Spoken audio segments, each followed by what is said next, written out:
Ici, nous sommes à la ferme Iconeco. C'est une ferme écologique avec un système intégré de production de poissons, de papayes et de légumes.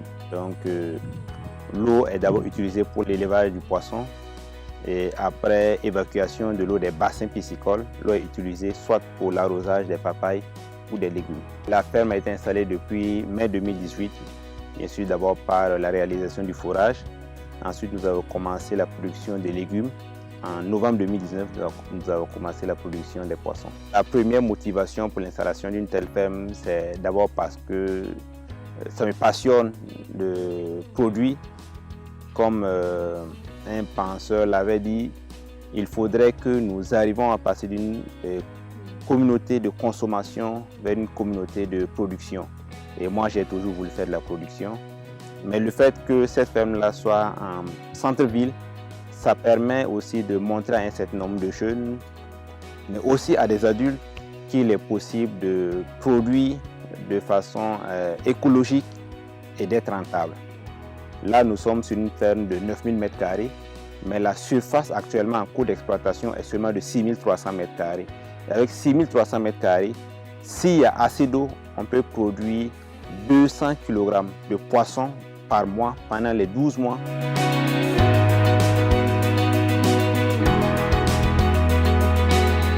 On peut considérer la ferme comme étant un espace d'expérimentation, mais je préfère la considérer comme une base sur laquelle je vais avancer. Donc après la ferme de Fada, il y aura aussi une ferme à Ouaga et si tout va bien, il y en aura dans d'autres villes.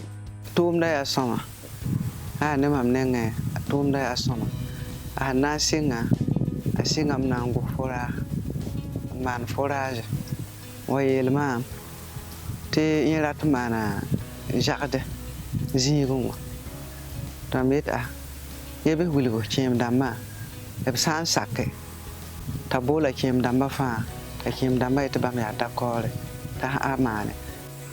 Les investissements, ça se fait par palier. La base, c'est d'avoir déjà les bassins, les contenants, ou ça peut être des bassins, ça peut être des étangs. Toujours est-il qu'il faut avoir l'espace sur lequel on va élever les poissons. Et dès qu'on arrive à faire un investissement durable pour pouvoir produire les poissons, on va penser maintenant aux prochains investissements qui seront principalement d'acquérir des oxygénateurs pour apporter plus d'oxygène dans les bassins. C'est un investissement qui vaut la peine. Parce que quand je prends déjà le cas de cette ferme, avec les 9 bassins construits avec les matériaux durables, c'est un investissement qui tourne autour de 5 millions. Avec un fourrage, si on a la chance d'avoir un très bon débit, les oxygénateurs ne coûtent pas du tout cher. On a des oxygénateurs à 125 130 000, ici même au Burkina. Et rien qu'avec ça, on peut avoir 200 kg minimum de poissons chaque 6 mois. Je ne dis pas que l'aviculture n'est pas passionnante, mais je trouve la pisciculture plus passionnante. Et surtout que dans mon contexte, c'est-à-dire la production saine, la production agroécologique, la pisciculture me permet d'avoir un système intégré. Parce qu'avec l'eau qui est utilisée, on peut utiliser de grosses quantités d'eau pour produire les poissons, mais cette eau n'est pas jetée. L'eau qui est utilisée pour la pisciculture, après évacuation dans les bassins, bien sûr ça devient une eau très riche en éléments nutritifs. Cette eau est utilisée pour l'irrigation des légumes et des arbres fruitiers.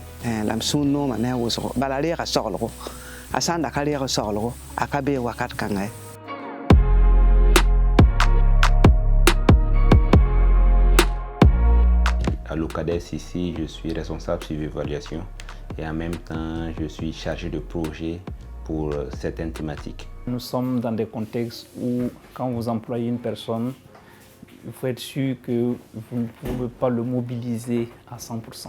Limiter, c'est frustré. Et quand les gens sont frustrés, après ils ne sont plus productifs. Donc pour moi, bon, je laisse faire et je fais confiance, pourvu que ce que je leur demande comme travail, que ça puisse être livré et aussi cela avec la qualité, quoi. C'est vrai que l'idéal aurait été pour moi d'être à temps plein sur les activités de la ferme pour vraiment pouvoir développer et comme il se doit cette ferme-là. C'est toujours en perspective. Mais pour le moment, c'est une question d'organisation. Les revenus actuels de la ferme ne me permettent pas de vivre et de continuer à m'occuper de tous ceux qui travaillent à la ferme. Forcément, si je suis déjà à ce stade avec la ferme, sans un appui particulier d'une structure, d'une ONG, d'un projet, c'est parce que les fonds viennent directement de mes poches. Et donc, il me faut obligatoirement avoir un certain revenu régulier qui me permette vraiment de continuer de payer les prêts qui ont été contractés sur la base du salaire, tout en payant les salaires de ceux qui travaillent à la ferme.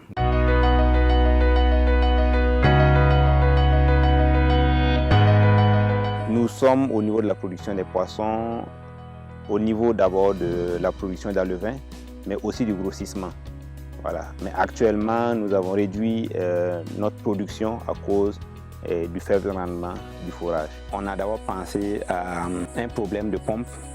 Donc du coup, ça ne décourage pas trop parce que la pompe, ça peut se changer assez facilement. Donc on a essayé de changer la pompe. C'est là maintenant qu'on a compris que c'est un problème de tarissement du fourrage. Le problème est bien là, mais je suis convaincu que je pourrais dépasser ce problème-là.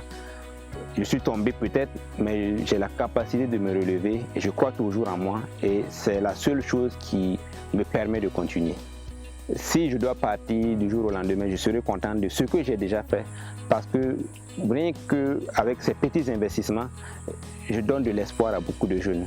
Il y a beaucoup de jeunes qui m'appellent, des jeunes qui sont de la région de l'Est, des gens aussi qui sont de Ouaga et pas que des jeunes, même de vieilles personnes qui sont à la porte de la retraite et qui veulent se lancer dans des investissements de production, soit de légumes, de fruits ou de poissons et qui reçoivent des conseils venant d'un jeune homme comme moi et rien que ça pour moi c'est déjà avoir réussi.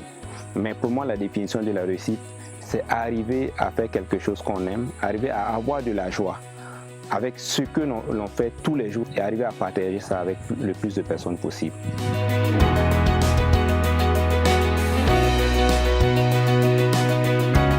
C'est avec lui que je prends les alevins.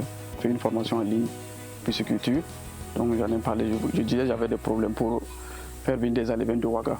Oui, c'est une très bonne initiative. Je l'ai appelé le fournisseur têtu. Voilà, parce qu'il ne s'était pas contenté seulement de me livrer les alevins. C'est lui qui a suivi tous les travaux de réalisation des bassins jusqu'au bout avec ses exigences. Après la livraison aussi, c'est lui qui fait toujours le suivi. Voilà, je ne suis pas sur place, je sers dans une autre ville. Voilà, donc c'est lui qui fait le suivi. Nous aussi, nous sommes de cœur avec lui, nous l'accompagnons comme nous pouvons et nous sommes vraiment très contents de ce qu'il est en train de faire. Voilà, parce que ce sont des initiatives très rares et vraiment il y croit et nous ne pouvons que être fiers de ce qu'il est en train de faire. Le terrain est vraiment situé en centre-ville.